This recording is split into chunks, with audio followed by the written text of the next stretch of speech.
Masters of evaluation, gather close and lend an ear. Here, feedback flows like poetry, and every insight is crystal clear. Today we chase the magic spark in every conversation, that tiny twist of tone or pause that shapes a whole narration. Some chats drift like feathers, soft, uncertain, slightly odd.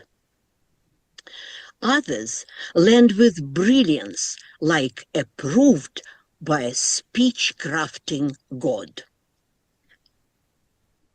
We have all had talks that soared, and some that sank without a clue. Like when you greet someone warmly and they say, "Wait, why?" But here we learn the subtle art of verbal elevation.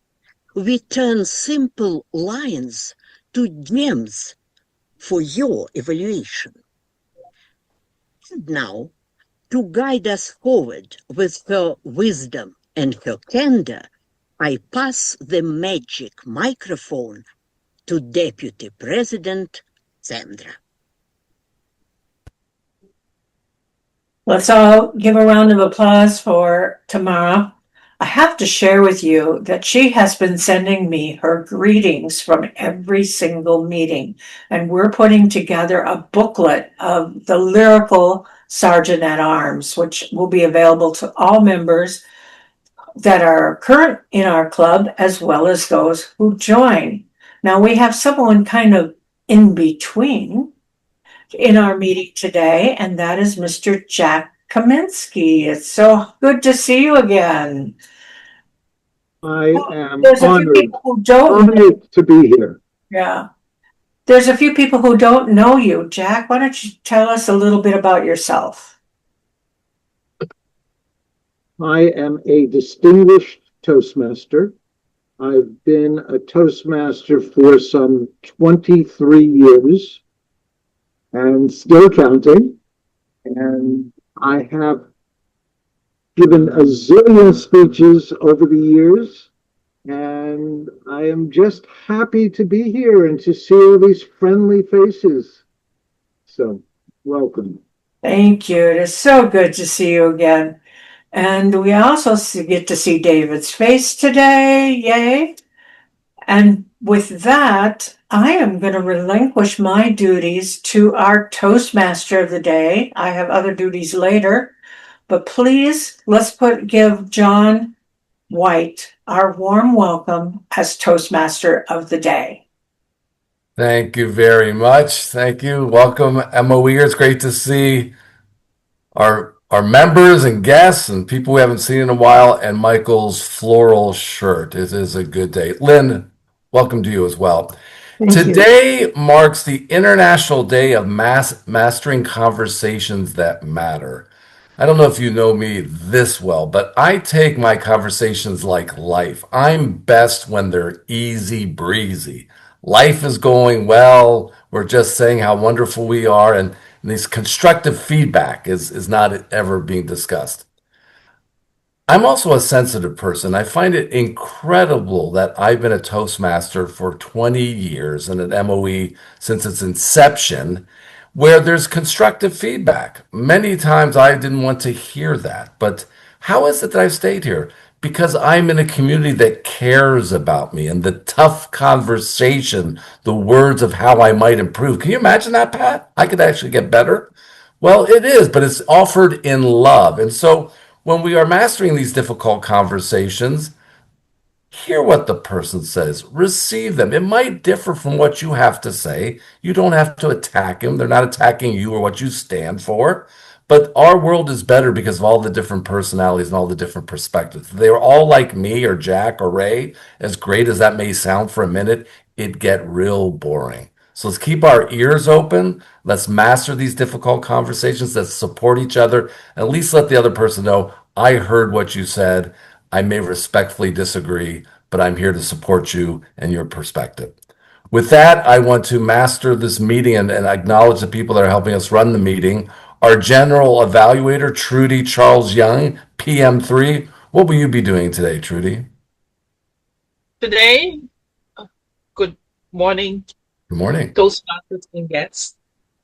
Today, I would be looking or paying attention to all the difficult words and all the difficult conversation that is going on. Hopefully, I remember most of it. And then looking to see how the entire meeting unfolds itself and what it has given us to grow with when we leave here. Basically that. I have people who will be helping me, which are grammarian, word of the day is already mentioned, I suppose, and AHA counter, we don't look at that, but MOE and timers. So that will come up, and the rest I would say what I felt about the meeting, just like Joe White. Great, thank you. We will have our conversations later on. I know he was really excited to serve in this role. He came here early. He was centered in his Zoom frame. David, you're very excited about today and your responsibilities. What will you be doing as word of the day grammarian odd counter? That's a busy man right there. Well, I shall be introducing the word fiery, in case you haven't heard such a gentle word before. And I will give you a different form of the word, and I will encourage you to use the word whenever possible, if appropriate. So if I explain it well, you will know when it's appropriate and when it is not. Good luck with this. Is it my turn to speak, or am I just being introduced? You're being introduced. And did you say the word was fiery? It is indeed, yes. Wonderful. I love that. Thank you very much. So am I right to go ahead? Well, if you want to describe what fiery is, yeah. And later on, Yes. you can give us your report at the end of the meeting, but please cue us up. Yeah, give me a sign when you're ready for me to speak. Okay, great. Thank you Please. very much. All right, we are now on to Timer from Jamaica, and that she now resides in England, Venice Row. What will you be doing? I wish I would have my palm tree flowing in the background with the water behind to let you know that I'm really in Jamaica, but time is so important because while we may want to linger and be symbiotic, we realize that time waits for no one. So this is my role. Time is a gift. And as we know, our theme for today is compelling conversation. It's all about how you and I use time to get that salient message to the hearer. It is a gift. So we've got to watch the time. Ladies and gentlemen, we've got speakers who will be doing 5 to 7 minute speech, and how I will show the time. I've raised my hand in the corner. If all speakers could watch that and look at the change. At 5 minutes, you will see the green button. At 6 minutes, you will see the yellow button. At 7 minutes, you will see the red button. However, it will stay on until you're finished. So try and finish by the time you see the red lights, you try and finish within 30 seconds of that. We will all have other times like the snap evaluation, which is 1 to the snap evaluation response, which is 1 to 2 minutes. Again, you will see the change. And you have the evaluating the response, which is 1 minute, brief and snappy, 30, 45, and 60. You will see the change. Mr. Toastmaster of the day, over to you. Thank you very much. We're now going to go to the prepared speeches. Sandra, did you want me to introduce Pamela? We'll do it the old way where the Toastmaster introduces folks. Well, yes, go ahead and introduce Pamela. Thank you. Okay, great. So our first speaker is Pamela Brody. She's a PM2. She's working on the presentation mastery level 3, inspire your audience. I think this also happens to be her contest speech. I won't introduce her that way in this instance. The title and her speech length is 5 to 7, as we discussed. Thank you very much, Madam Timer. We're now moving on to our second speaker, distinguished Toastmaster Pat Caslin. If I may just say selfishly, I'm really looking forward to this. I did not grow up with poetry. I've never bought a book of poetry, but when I hear it through those who are fans of it, like Pat and others, I go, maybe I ought to buy something or cruise the internet and look for more information. So this is a treat for me and a treat for us. As I said, Pat Caslin is a distinguished Toastmaster. His speech length is 8 to 10 minutes. Pat is a lover of poetry of William Butler Yeats, an Irish 1923 Nobel Prize winner for literature. The objectives of this speech is an exercise in understanding the beauty of language in communication. This is a poetry recital and then an explanation of the background to the poem and some of its references. Please welcome distinguished Toastmaster Pat Caslin.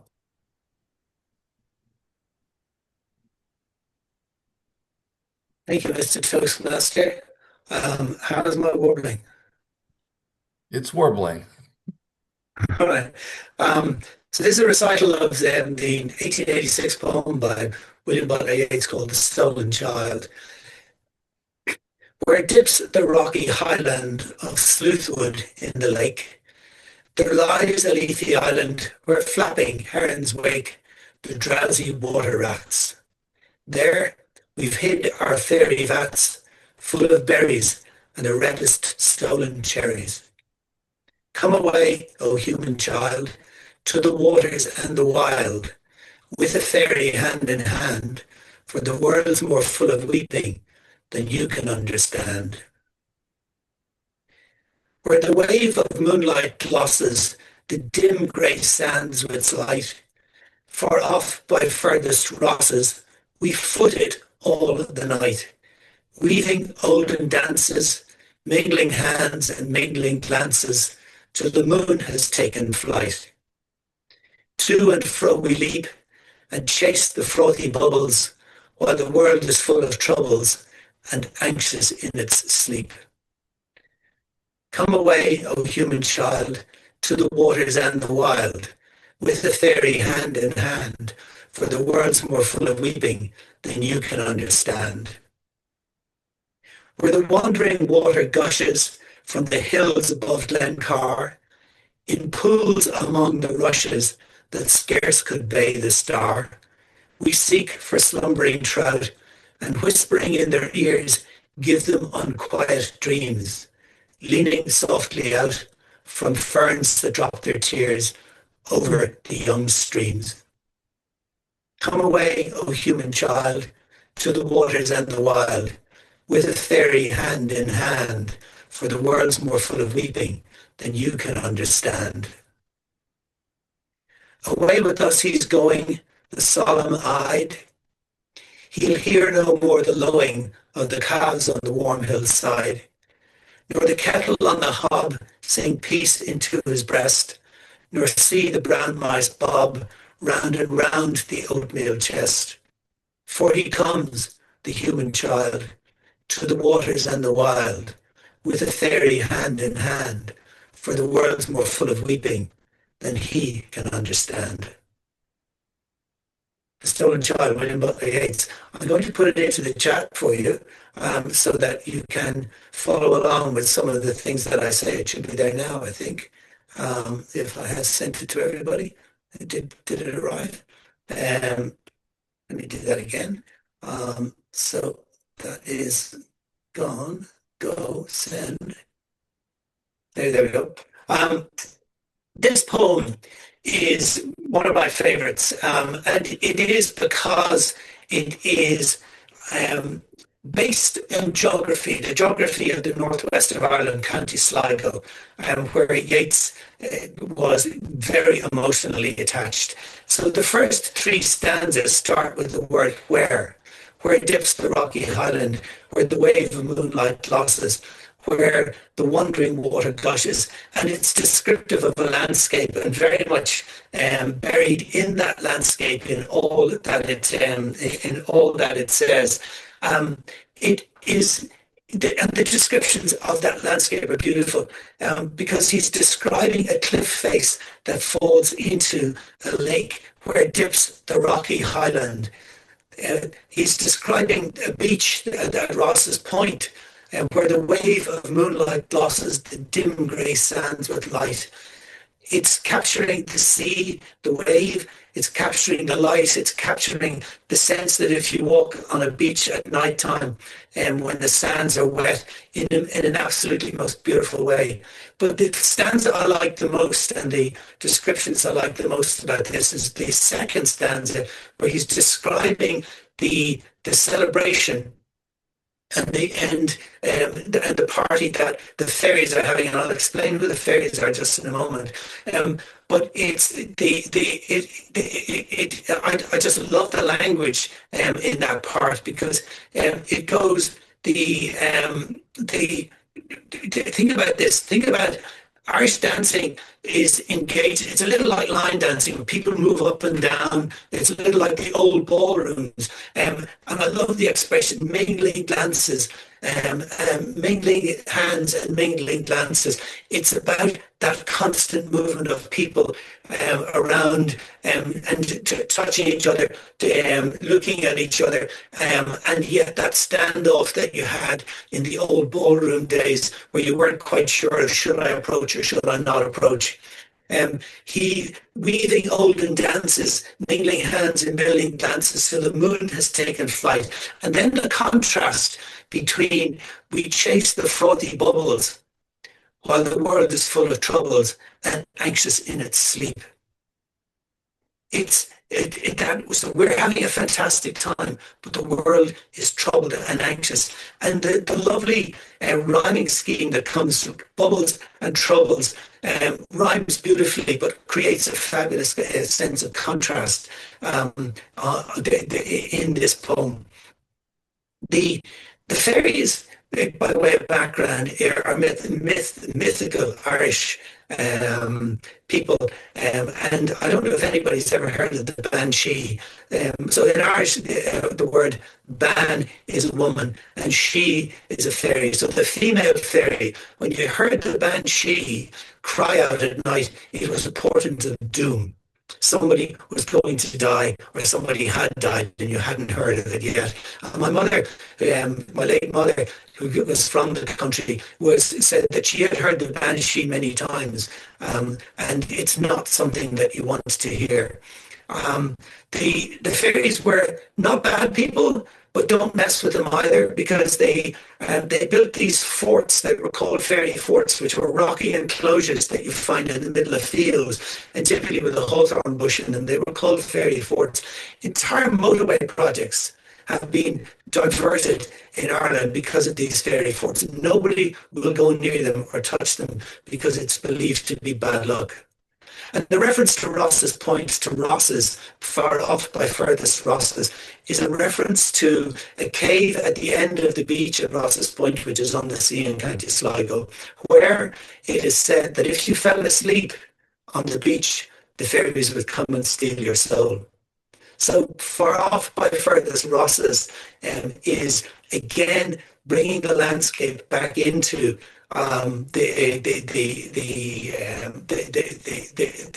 that love of landscape back into Yeats's poetry. But there's a sinister element to this poem as well in some ways. And the references are in the different paragraphs, where we hid our fairy vats full of berries and the reddest stolen cherries. We seek for slumbering trout and whispering in their ears, give them unquiet dreams. Why do we do that? And there is the human child, the come away, O human child, is an invitation, or what appears to be an invitation, but you don't come away with an invited child by taking them hand in hand and bringing them with you. So there's something slightly paradoxical about the invitation to come away, and yet the parental bringing of the child in a way that is hand in hand. And in the last stanza, you see that you see a significant loss of contact with human contact, and again expressed beautifully in the words that so away with us he's going, the solemn-eyed. There's something trance-like about this child as he goes away. Something has taken something from him because he is solemn-eyed. He'll hear no more the lowing of the calves on the warm hillside. And that word warm is a huge contrast to the solemnity. There is something about the nature of being human in the warmth in the summer to hear the calves lowing that he's going to miss. And then, or the kettle on the hob sing peace into his breast. He's going to have no peace. What a beautiful expression. And the kettle on the hob sing peace into his breast. A child being at home with his parents. The kettle on the hob sings peace into his breast. These are some of the words and some of the expressions that I absolutely love about this poem. And I think it's worth reading, it's worth considering. And somebody's talking over me. I know it's worth reading, it's worth reading, it's worth considering, it's worth reflecting on it, and it's worth looking into some of the background. William Butler Yeats, one of the fabulous poets of the 20th century. I recommend that you read more of him, Mr. Toastmaster. Thank you very much. You know, it's a compelling speech, compelling poetry that the warbling sort of normalized and we all adjusted. Thank you. It was wonderful. Madam Timer, 60 seconds, please, if we could, to give feedback to Mr. Caslin. Michael, what's that link? Do you mind telling us? Listening to it this morning, it's a recording of a song version of the poem by the Watermelons. Okay. Thank you. I would have hit the link, but I would have never gotten back to the meeting. All right. We are on to our third and final speaker, Kathy Choice, PM5. She's been a Toastmaster for almost 10 years. She became a member so that she could become comfortable in impromptu speaking situations. It has taken her less than 10 years to become almost comfortable with that. Today, Kathy is speaking from Visionary Communication Level 1, Speech Number 2. The objective of this project is to learn to review basic methods of writing a speech with a defined purpose and to present a well-organized speech on any topic. Again, we said the speech was 5 to 7 minutes, and the title of the speech is More Than a Uniform. Kathy Choice. Thank you, Mr. Toastmaster. And for everyone who is here, I've got a question for you. When you think of a nurse, what comes into your mind? For me, it's my mother's sister. She was a nurse long before I was born. But when I think of a nurse, I think of a lady that's wearing a white dress uniform. She's got on white stockings, as well as those Oxford type shoes that lace up. But what really made a nurse to me, in my mind, was this lady wearing that white cap. Well, I decided that I wanted to be a nurse, and it probably has something to do with that white cap.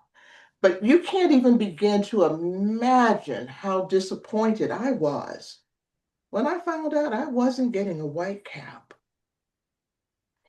But I wasn't going to be deterred from my goal of becoming a nurse. I finished nursing school.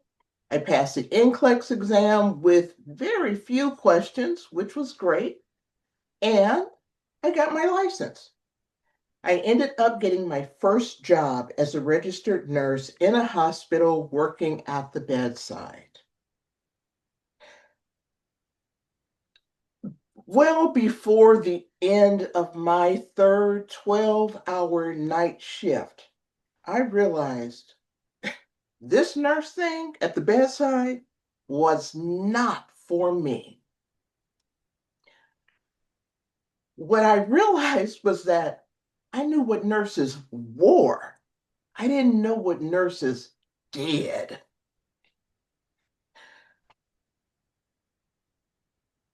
So, what does a nurse do? We have these brains where we're taught to figure things out. And what I decided to do was the logical thing. I'm going to go back to school. I'm going to get a master's degree in what? Nursing, so that I can become a nurse practitioner.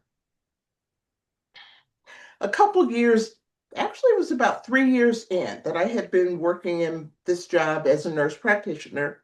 A patient came in and she asked me, "How do you like your job?" I'm like thinking, oh, shoot. For whatever reason, I'm the person whose face tells a story that my mouth may not ever say. But this time I decided I was going to take a chance and I was going to tell her exactly what I thought, even though in the back of my mind, I was thinking she could be from the company. So I ended up telling her, I don't really like what I'm doing. Fortunately, I did that because what she ended up telling me about was a new technology program that had begun.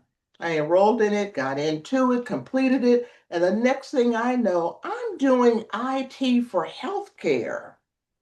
And with that, I start doing implementations of electronic health records in hospitals across the country. Believe it or not, that was the first time I had ever worked as a nurse that I enjoyed being a nurse.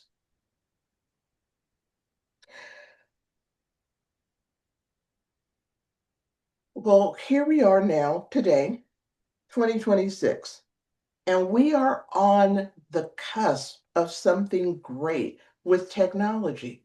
You've got, we have artificial intelligence, AI. And maybe you're one of those people that's afraid of technology, you're afraid of AI, you think that it's like the monster underneath the bed that's going to come and get you during the middle of the night. Well, let me tell you, it's not. Actually, AI has been around for 70-ish years. And pretty much every day, we're using some version of AI, be it when we use the GPS for navigation, when those spam messages, I don't know what that word is, but when those spam messages get sent to the trash in our email, or even after we've talked about something that we're interested in and it just starts showing up magically, not magic, it's AI. But what I learned as a clinician doing implementations of electronic health records is that clinicians don't like technology, but I do. And I'm also a nurse. And so, what I've decided that since I'm not a traditional nurse, I'm going to lean into that. And what my next role as a nurse will be to work with clinicians that are entrepreneurs to help them implement AI into their businesses. What this will do is help them reduce all of that redundant work that they have to do that they didn't get into business to do. This will allow them to do what they want to do, which is what they got into business for. But the real takeaway for this is that when you think of a nurse, we're more than people that are working at a bedside, taking hands on care of a patient. We're more than that dress uniform, which actually has evolved into scrubs. Actually, nurses are now men. We're not bound by a location, and we're definitely not all at the bedside in a hospital. We're definitely not that uniform either. And just as the uniform has evolved, so have nurses. And we now do things that people in the past never could have even imagined that we would be doing today. Back to you, Mr. Toastmaster. Thank you very much, Kathy. Thank you. Madam Timer, if we can take 60 seconds to give feedback to Kathy. All right, that's 60 seconds. Madam Timer, can we have the report on the prepared speeches? Thank you. A compelling conversation that requires very good timing. Pamela's actual time is 7 minutes and 49 seconds. At Caslin, his budgeted time was 8 to 10. His actual time is 10:09. It's 10:09. And Kathy's time is 7 minutes 4 seconds. Thank you. Thank you. And it's my pleasure now to turn the lectern, the virtual lectern, over to our table topics. And that is none other than Ray Sweeney. Ray, take it away. Thank you, Mr. Tabletop. Oh, Mr. Toastmaster, indeed. Guys, I'm going to compel you all this evening to be fiery. I want you to challenge yourself with these table topics. I want to hear an opening, a body, and a conclusion. And not just that, I challenge you to be light-hearted. So when the evaluation comes, look for that light-heartedness in that evaluation and also in the table topic. So guys, are we ready for some fun? Excellent. The first question this evening is, what's the most ridiculous fashion trend you secretly wish would make a comeback? What's the most ridiculous fashion trend you secretly wish would make a comeback? Lynn Gilbert.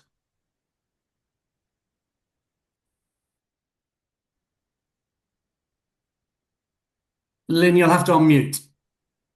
I was leaning in to hear what you said about wishing a fashion trend would come back. I have to tell you, I think that clothes today are so absurd that I wish what would come back is normal clothes. I see people wearing layers of clothes where it looks like the clothes are mismatched, the shirts are hanging out, the pants are too long or too short, or they're over the tushy, and I'm thinking, what are people doing? I said, what I would like to come back is normal clothes, clothes that when I look in the window, I don't quickly turn away from, that I like walking down the street and looking at somebody that looks normal, not crazy. So that's what I would like to come back. Thank you, Lynn. Sandra, can I ask you for a snap evaluation? I was hoping you would, because Lynn, you just dove right into that question. You were very animated. When you looked out the window, you turned your head. I could see you walking down the street. Do I agree with you? That's not the point. I'm evaluating you and not your answer. You're funny. You're funny. You say what you mean, but you don't like make us uncomfortable in saying it. So I really enjoyed your response. And I also kind of agree because I got my business suit on with the proper white shirt, as does Lynn with her pearls. So good job, Lynn. Thank you. Thank you. And these are beads. These are shell beads. Thank you, Sandra. Thank you, Lynn. Our next question. What's a completely useless talent you're secretly proud of? What's a completely useless talent you're secretly proud of? Jack Kaminsky. Mr. Toastmaster, Mr. Table Topics Master, fellow Toastmasters, and possibly future Toastmasters.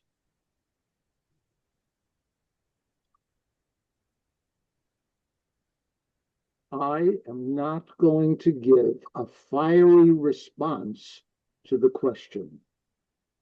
I am secretly a cross-dresser. I know you won't believe it. I love putting on different clothes, women's clothes. You should see the hosiery that I have in the closet. You should see the bras that I have in the drawer. These are fiery items. They're all in red, just like masters of evaluation. Now, I also have a whole bunch of ladies' hats with feathers coming out, plumed. Wonderful, wonderful garments. Garments that I want to wear not only inside, but when I get the courage, I'll wear on the outside. Mr. Table Topics Master. Thank you, Jack. Pamela, can I ask you for a snap evaluation? I thought you might. Hi, Jack. Wow. Hi, Jack. Hi, Jack. Let's all get hijacked since we're being we got hijacked by Jack. What a beautiful, fun speech. I was laughing because I did not peg you for having those hats and the bras in the dressing room. I'm unsure if today's April Fool's Day or if this is true. I feel like everybody here wants to go to your closet and examine them and see if you will bring them out. See, Michael's saying, yes, absolutely.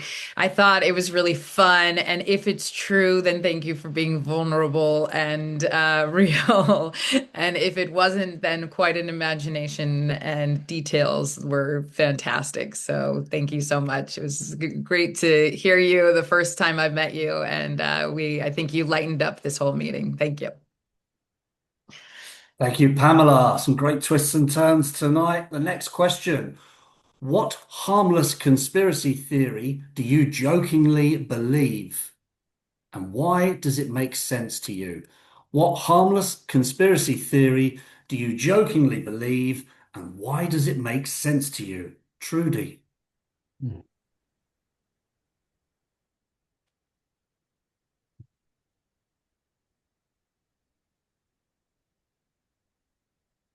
Madam, Mr. Table Topic Master, the question is kind of difficult and strange to me. What harmless conspiracy theory, is that what you said? Theory, could you say it again? Just repeat it. Conspiracy. Sure. Which harmless conspiracy theory do you jokingly believe and why?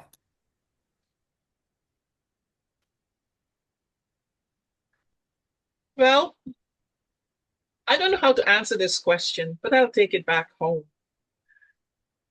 I'll give the example of my husband. He likes to joke with me and make me believe whatever he says is true.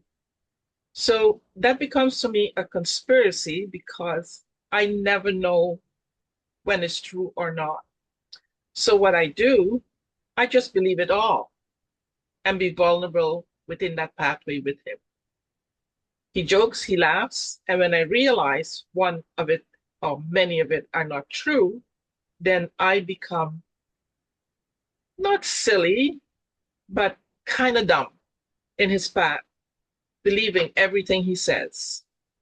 So my life becomes a life full of conspiracy coming from one way, my hubby. Back to you. Thank you, Trudy. Michael, could you give us a snap evaluation? Ray, our Table Topics Master, why did I just intuit that you had this fiery idea of just grab Michael on this one? And I am truly, truly here to tell you that I can see right through you, Trudy. I know what you did with your answer today. You bought some time. And this is my conspiracy theory. What you did by repeating the question, asking to have it repeated, was giving your husband time to pack up all the cash and get out the back door before anybody came into the house and tried to take it away from you. I'm on to you. I'm watching you. And thank you for your very cagey answer. Thank you, Michael. Our next question. Are you listening carefully? What's the funniest memory from your childhood that still makes you laugh? What's the funniest memory from your childhood that still makes you laugh? Jon White. Oh my goodness. I'm brain dead this morning when you're asking all these questions. I can't come up with this. This sounds like I'm being critical of my dad, but it's more a story where I got to see another side to my dad. I don't know those of you, like my son's grown up and I'm seeing him, he sees me now as something other than a dad. And I was at a company get together with my dad. My dad was really nice and sweet and kind and just the greatest guy. And while the kids were off just playing by themselves, this is back in the day when you did that. It was a good humor truck. I think I had like seven ice creams and a couple sodas, and the parents were playing poker, and there was adult beverages. And I grew up in the 60s and 70s, so I was around alcohol. I mean, wasn't the first time. And anyway, my dad was asking this, he wanted to buy some alcohol from the guy because we were having a party the next day. There was surplus alcohol. And my dad was always nice, but I guess he had lost at gambling and he was little lit up. And I saw a side to him where he wanted to get a good deal on the alcohol and the person wasn't negotiating properly, went back and forth. My dad was like drunk and hot. And I kind of was proud of him. I don't know if that makes sense. Like, yeah, Dad, you tell him. Not that I had any vested interest in the alcohol, but it was such a scene that a woman who's trying to make it better came in and was plying me with sodas and ice creams and say, "Yeah, it's okay. Your dad's not acting up as much as you thought." Anyway, my dad was a fine dad. It's good to have these uncomfortable conversations and observations about who we are as people. And I got to see a more fully faceted side of dad, and I was proud of him. Thank you. Thanks, Jon. Victoria, would you answer that for us? I'd love to.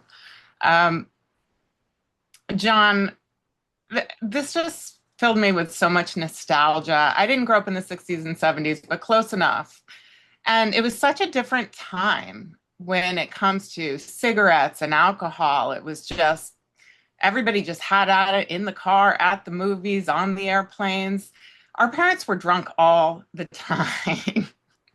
And so I think we can all relate to these kind of social faux pas that are just hilarious. And we remember these stories forever. You know, we're a little bit embarrassed about what dad said and did. And then there's some kindly, maybe a stranger who's like, it's going to be okay, little fella. You're going to make it through this.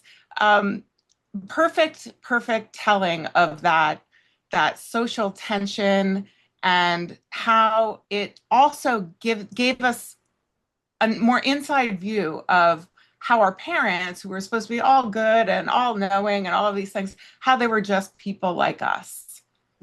Thank you. Back to you, Pat. Oh, sorry, Ray. Thank you, Victoria. Our next fiery question is, what's the most cringeworthy thing you've ever said or done on a Zoom call?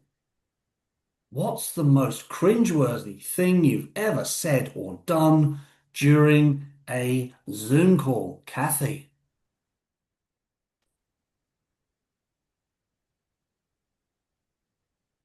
Ray, I hate to be the killjoy, but I don't think I have ever said anything cringe-worthy on a Zoom call.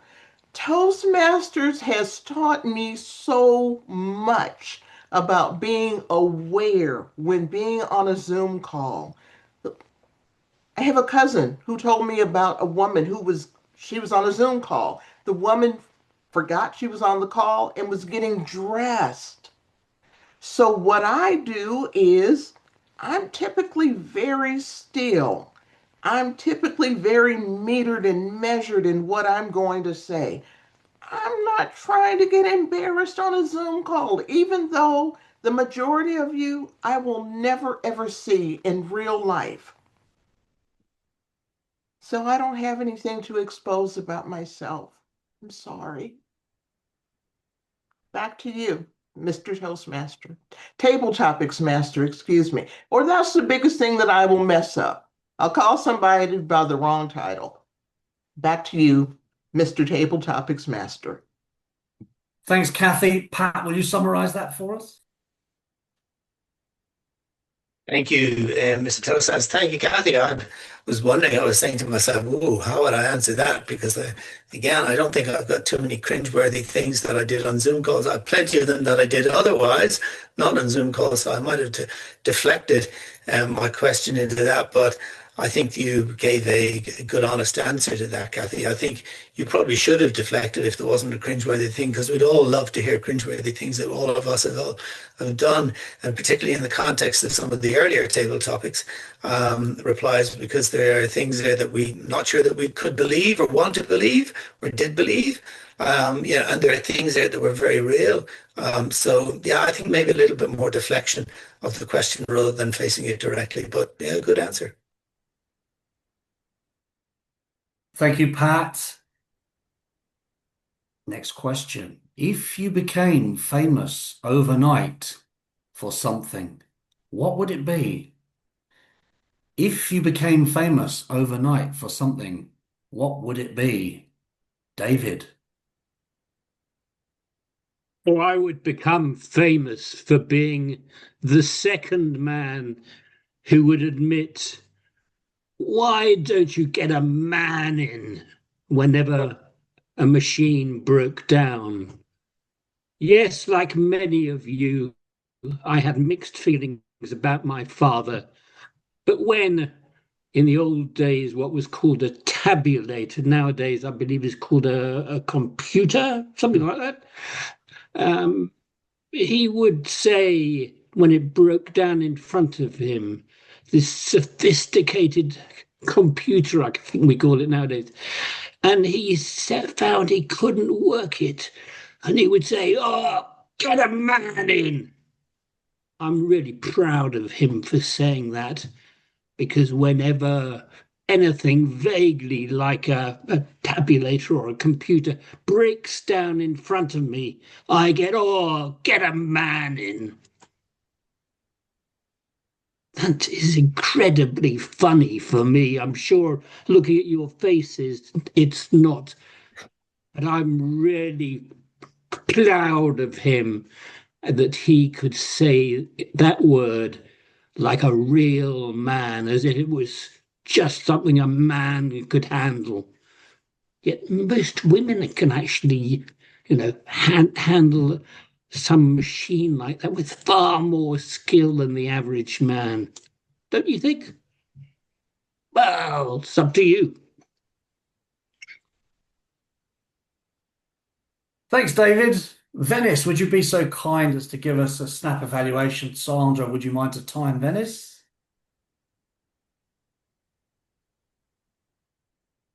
That's the way you call on someone who's multitasking. Let me take off my color.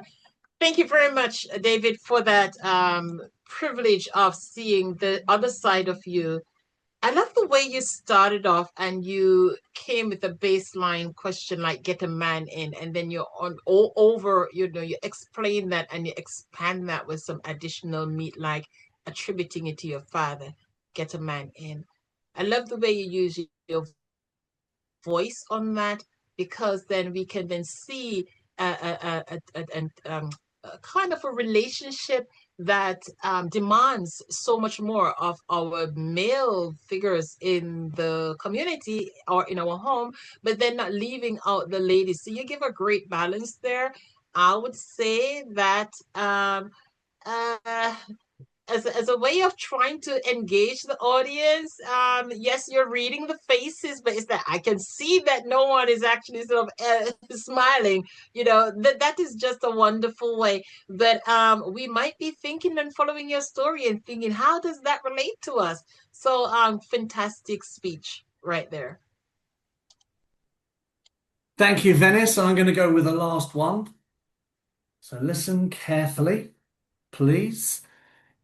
If you could have dinner with any fictional character, who would it be and what's on the menu? If you could have dinner with any fictional character, who would it be and what's on the menu with you, Pamela?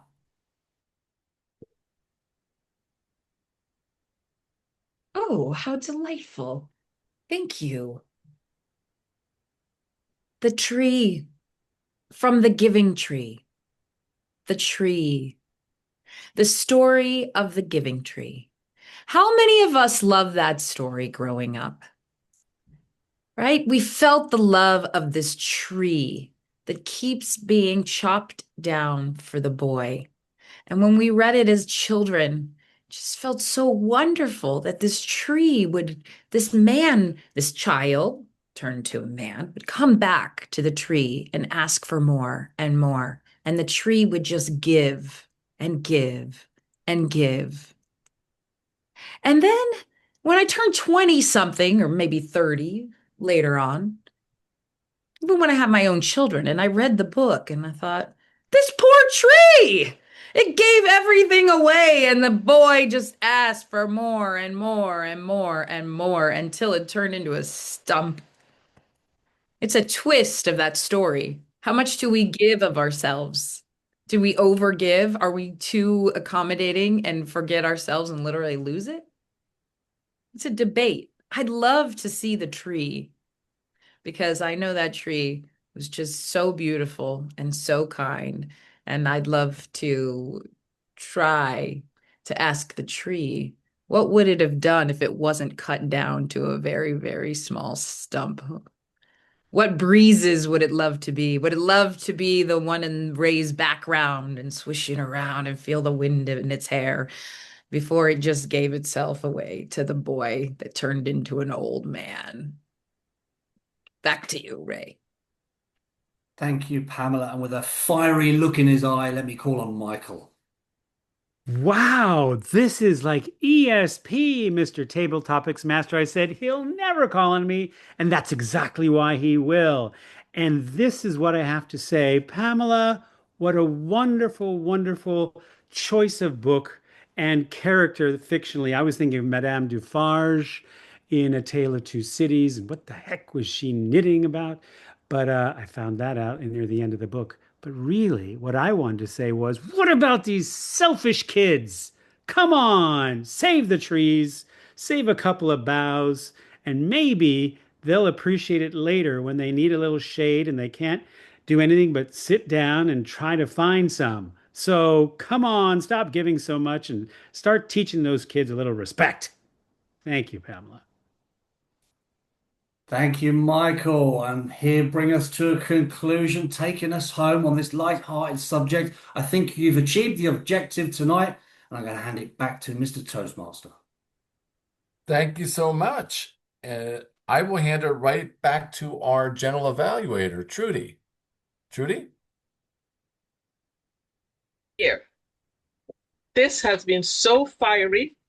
Now we have to go to the real evaluators for each speech, right? Mm-hmm. If I'm correct.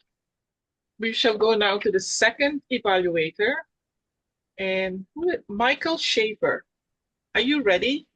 Yes, I am, Madam General Evaluator. And Pat, what an honor to dive into something that is part of your warbling from your heart, a heart warble, a love of Yeats. And I have to say, I've dipped my toe into the great poets. And when I heard that this was going to be a poem of his, I thought, gosh, what a great opportunity. So I've been doing research and looking up things and trying to be more available to this event, this reading of it out loud, and so many things I loved. First of all, the passion that you have for this came right through. You're a very elegant, gentlemanly kind of communicator, and I could still see this kind of deep thrum of what Yeats means to you. And that was something that really carried forward, and really appreciated that. I also loved that there was a kind of simplicity in what you were doing. You got right into the poem just a sentence before, and we were in it and we were ready to hear it. And not only that, that after the poem, there was a bit of description of what things meant in terms of location, and also how this reflected in terms of a cultural connection to the listener, the typical Irish listener. And then bringing in your mom at the end as a kind of specificity that allowed me to kind of see you in context in the country that you're from. And in our email exchanges, you mentioned that you were hoping to achieve a flavor that was housed with mythology, tradition, and place. And I think it is such a great opportunity to do all that. That being said, I personally believe, this is just one man's opinion, that when we read poetry aloud, the onus is on us to focus on meaning and not so much music. The music we have to just trust. What for me was so beautiful about the poem was this call away from the sad, hard part of growing up and being an adult. And the fairies are still there to bring us back to a kind of innocence, a kind of place where we can dance on the beach or get lost in the woods and find a kind of sweetness that may be part of why ferries are protected and freeways are circumventing and around, certain villages and things. So for us, I think today the idea of the rhyme is not as important as the weeping and the verbs that you use in the sentences to find the meaning, the driving verbs of each line, and get us to understand the fairies are calling us, that they're there, and that there's so much hard things outside in the great world. And I want to hear more Irish poems from you. Thank you. Thank you, Michael. What a deep and well-rounded evaluation. Now, number 3 would be, who is this? Victoria James. Is that correct? Yes. Yeah, Victoria James. I guess you are the 3rd evaluator for me. Well, You're thank ready? you, Trudy. Very well. I am so excited to be evaluating Kathy Choice today. The purpose of this speech was to build a valid structure. And it was to me, it was a little bit of a freeform structure, starting with the contrast between this admired aunt who wore the uniform, the visuals of the uniform itself, contrasting that to the actual realities of the job, and then going on to a narrative format, telling of all the twists and turns that we experience in our personal career journeys, as they say. So I'll get back to you, Kathy, with the nuts and the bolts. I want to give my personal impressions of your speech. First of all, I loved that you were standing up, because this let me observe whether or not your body was singing with what you were saying. And to explain that a little bit, I have trouble reading body language as an instinct. So I followed this person who breaks down body language just so that people who have difficulty with this can better understand it. And she describes, if you can imagine, cutting yourself in half, which I bet you can as a nurse, from head to body. Does your body, do the nerves that come from your brain agree with what you're saying? Do they move with your head in a natural way? Or are you stiff and, maybe feeling animated at the top, but holding yourself kind of firm? And this would be an indicator of authenticity or inauthenticity. So when your body is singing with you, I know that what you're saying is true and authentic. Your timing and the vivid visuals you use to describe the uniform, this touched me it touched my ear for poetry. It really drew me in because my mother was a nurse. I have the same experience looking at her in the white uniform with the big, ugly white shoes, and of course the cap. The cap was just iconic. I personally appreciated that you touched on that it really is a rare talent to be good with people and good with technology. And I would say that the field of technology and the human-facing roles, we need more of you in this world. So I'm glad you found this as your purpose. Something to maybe work on would be to ask some questions throughout, just so that people don't, if they're fading away, just to bring them back a little bit.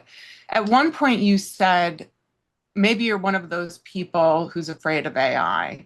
And I think you could have used that as an opportunity to ask a question. Are you one of those people who is afraid of AI? And then on that note, when you're trying to make the point that AI is not a big scary monster, which I agree with, by the way, I'd lose the example of devices listening to us because in my opinion, that is a big scary monster. That needs to stop. It's too weird. I have a suggestion. I'm actually not sure if it applies because you pulled this off really well, but I wondered if you had memorized your entire script here. And if so, I would suggest playing around with memorizing an outline instead. And the reason I say that, particularly for you, is because you are always so cool under the pressure of spontaneity and not knowing what you're going to say. You always rise to that occasion. You have this very natural instinct for drawing hilarious analogies between everyday life struggles that we all have and your experiences as a nurse. So like I said, I'll get back to you. Thank you for this wonderful speech, Kathy. Thank you. Thank you very, very much for doing the last speech. And now, do I have to give it back, Toastmaster closing remarks? Do I have to give it back to Jon, or should I continue? I don't know at this point what I should do. Oh, Why don't you just ask for the word of the day report and then you can give your notes? Why don't you just continue? Excuse me?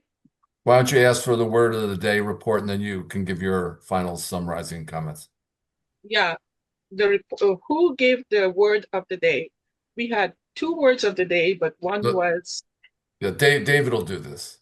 You're going to pass the baton to David. David, could you give the word of the day? Whoever used the word of the day in multiple times? Yes. Just firstly, I was afraid that nobody would use fiery or fieriness because I wasn't sure whether and I'm still not sure I ever explained what the meaning was. But perhaps it's clear to such educated people as you that you knew it already and you never actually are fiery, but you're very gentle and thoughtful and understanding of everything that happens in this world. But in fact, in the middle of the program, several of you started using it, and you used it in several different ways. Some of them I didn't recognize, but then underneath, I thought you were being sarcastically fiery, which perhaps you were. But I did keep a sort of rough list, and here.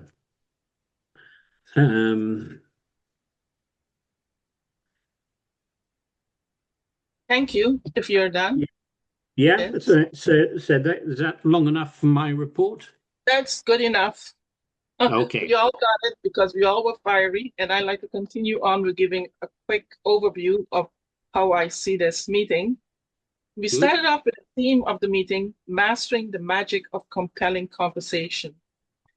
And the word of the day was fiery, and I would say the meeting was very unique in its sense that it was fiery throughout. And it had some very interesting speakers who came on board. And the interesting speakers for me were Pat Caslin, The Stolen Child. You lost me there because I'm not very poetic in English, but you took me back to understand a little bit of what you were saying. And the evaluator, which was Michael Schaefer, was wonderful because he read a lot of poetry before he came in to evaluate you. And he focused on the meaning of the poetry itself and how you give your explanation. And that sort of brought the fiery part back to us, I believe, and greater understanding. It's not an easy poem to understand, but the way you deliver it, it was very fiery and and you had it online, so made it a little bit easier to follow. That was very good. Kathy Choice, if I have to look at Kathy Choice, she presented it in an expanded role with gender neutral profession, showing that the profession is gender neutral today. It's no longer what you see, a woman in an uniform, an auntie in a uniform, but it's taking it back to gender neutral, right on to not even being in a uniform. So it was a very good teaching lesson to all of us. And it was expressed like that too by Victoria James, who said we should be asking more questions and it would bring it to light. Her mother was also a nurse, so it brought her to greater light for all of us. And the other one was Sandra Savage. You interviewed, who did you interview today? Let me see. Pamela. Pamela, you interviewed Pamela and you give her insight into how she should change her presentation for her competition. And that was very, very valuable. And Pamela also did ask the audience questions to know where she's at. And I believe this will bring her into a very high standing top position, because I was a judge in competitions and I know how valuable it is to get feedback, and good feedback that can help you elevate your stand in the competition. So that was wonderful, and we all learned a little bit from that too. And I was intrigued with the table topics. The table topics were so fiery and so lively and so sincere that we really have had to put ourselves in the questions to bring it alive and let us share part of ourselves, which is not always an easy thing to do because it's not part of my life. So we all had to do that and make it so lively that we can understand where the person is coming from, and the evaluation of each one of them was wonderful. I would say overall, this session, it met its standards for mastering the magic of compelling conversation. And I would say back to you, and I enjoyed it, and I hope everyone enjoyed it. Well, I was going to offer Toastmasters comments, but boy, you covered them all, Trudy. I would just say this. You know it's a good club, an evaluation club, when you take excellent speeches and somehow the evaluations elevate them and make them seem better than, or I give you an added appreciation of what you saw. I love that Pamela and Sandra went back and forth and then it opened up. That wasn't on the script. That's not the agenda, but it was so valuable. And we know each other well enough to just fall into that moment. And that was what was needed. It was fantastic.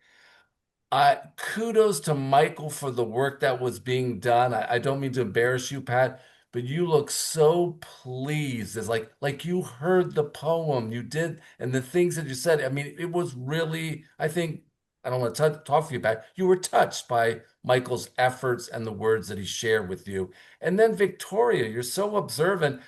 I said, did I miss that Victoria and Kathy were childhood friends and have known each other for 40 years? I mean, like you have this, this observation skills, which to me says that you care and that you're invested and you're very observant. So I just, the care in the community that we develop is fine. And then I don't mean this in a sexist way. This is true of a man or a woman, but some iconic lines. Get a man in, David. That captured it all. For me, it was get a human in for this AI. Like, I'm really worried about that. And it was a reminder that sometimes you can't replace the human. So it was just a wonderful meeting. Uh, Another example of what makes Masters of Evaluation so wonderful and how we're elevating each other and supporting each other and taking excellent work and making it exceptional. So with that, I'm going to turn it back to our acting president, and we're going to fill out the roles for next meeting. And also, you're going to talk to our guests, I'm sure, Sandra, about Well, therapy. I was going to go right into Jack Kaminsky and get his feedback on the meeting before we fill out the agenda. I thought it was a wonderful meeting. I loved the fact that table topics had an answer of a question and then an evaluation. That worked out very, very well. The evaluations were spot on. And that's why I guess you're called Masters of Evaluation. Everyone learned from them. And I thought it was a wonderful meeting. Well, it was great to have you here today, and we hope to see you more in the future. Any closing words from anyone in general, other than to everybody wishing Pamela all the way to first place?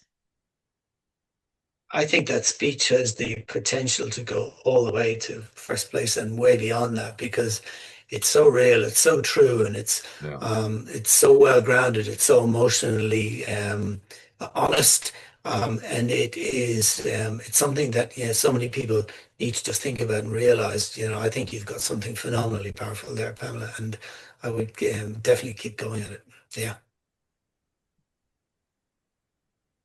Thank you guys so much. You make me feel so good when you're in your bubble and you're like, oh God, so much going on. You really give me the courage. So thank you guys so much.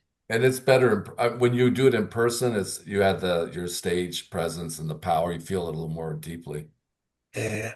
Be great. But you feel it. You don't just say that speech. You feel it, and the emotion, and the highs and the lows come out. In the expressions, in your facial gestures, in your hand gestures. It's superb. Just superb. Pamela, is this for the division? Yes. So there's division, and then there's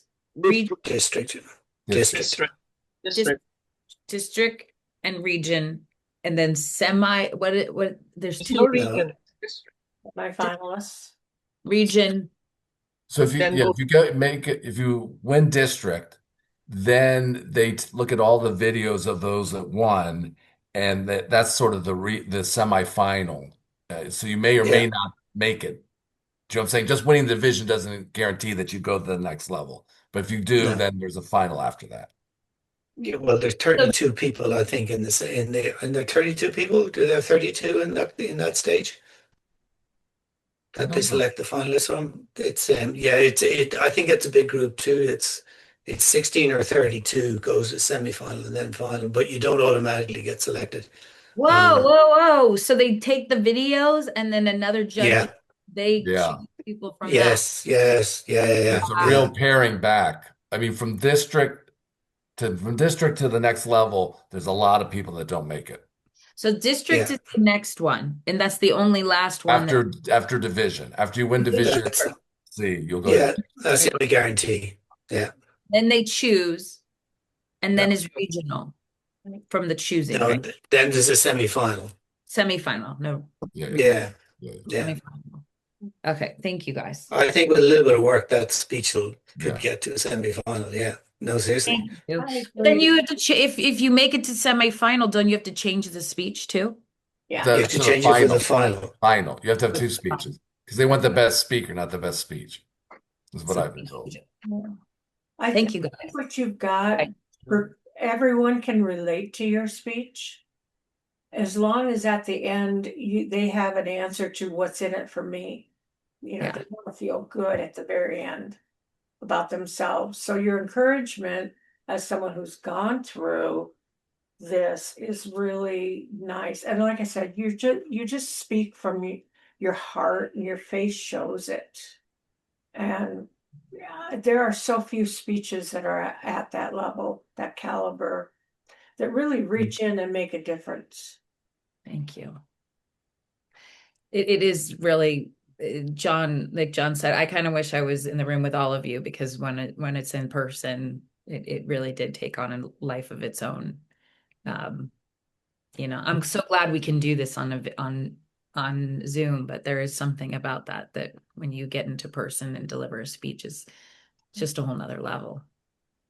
I'm sure Vicky will edit to the ending point, but I didn't want to close the meeting. So this is really good feedback for Pam. And anything we can do to help you. Thank you. I just feel so supported. Thank you guys so much. I really, really appreciate it. And any notes, please do send them. Thank you guys. Thank you. Okay, and we will, Vicky will have to edit out your speech for the recording on YouTube. And she'll send it to me though, right? Yes, and I can do that as well. Yeah, you might say, Pamela, if you send me a copy of it, I'll give you a fuller praise your evaluation of it as well.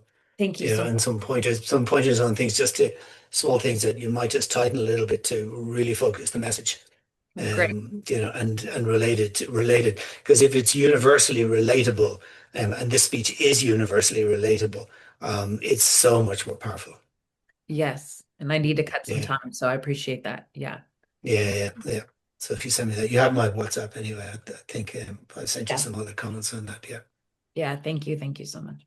Well, and I wore my mom's dress today, guys. Oh, Nice. how sweet! Dad's necklace to be with us. So sometimes they stay out and they're on the other side. They can help us out a little more, right? Yeah.